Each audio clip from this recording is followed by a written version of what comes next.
Сәлам, сезнең белән янә мин, Галимҗан абый, һәм без инженер дәресләрен өйрәнүне дәвам итәбез. Алдагы дәресләрдә без сезнең белән макет җыюплатасы белән эш итү тәртибен өйрәнеп үттек. Шулай ук карадык, нәрсә ул резистор, резисторларның макетта урнашуын, параллель һәм бер-бер артлы ялгануын. Бүген сезне тагын бер яңа элемент светодиод белән таныштырып үтәсем килә. Светодиод лампочка сыман элемент. Шул ук вакытта безгә таныш, мәсәлән, кыздырма акыллы лампочкадан ул зур экономиялеге белән аерыла. Светодиодның тагын бер үзенчәлеге аның токны бер яклыгына үткәрүе. Шуңа күрә аның анод дип исемләнгән аягын плюска, ә катод дип исемләнгән аягын минуска тоташтырырга кирәк.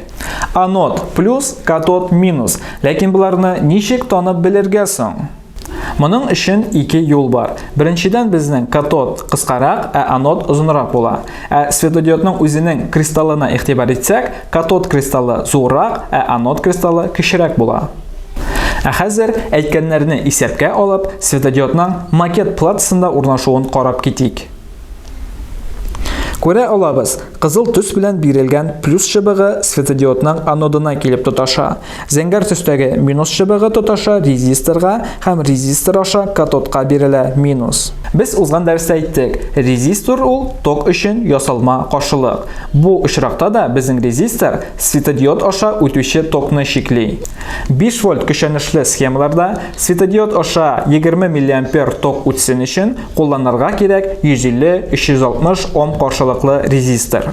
Әгәр дә безнең каршылык шуннан әзрәк була икән, безнең светодиод яктырак яначак, шул ук вакытта аның эшләү вакыты әзәйчәк. Гомумән безнең светодиод янып та чыгарга мөмкин. Ә инде безнең каршылык зуррак була икән, безнең светодиод начаррак яначак. Шулай ук игътибар итегез. Светодиодның торышы, үткәргечләрнең макетта кайсы юлларда урнашуы, бу урыннарда башлангыч этапта еш кына хаталар китә. Киләсе слайдта бер юлы 2 светодиод кулланылган макетны күрә алабыз. Элементларның анодлары һәм катодлары бер юлда урнаша. Димәк, алар үзара ялганган. Димәк, биредә светодиодлар үзара параллель урнаша. Светодиодлар саны күбәйгән саен, әлеге макетта алар начаррак яначак. Бу хәл күзәтелмәсен өчен бераз бүтәнрәк тоташтыру ысулы дөресрәк, һәм сез аны киләсе слайдта күрә аласыз. Бу очракта һәр светодиод аерым резистор белән бер-бер артлы тоташа. Шул ук вакытта яшел светодиод шелтәре белән кызыл светодиод шелтәре бер-берсенә параллель икәнен күрә аласыз.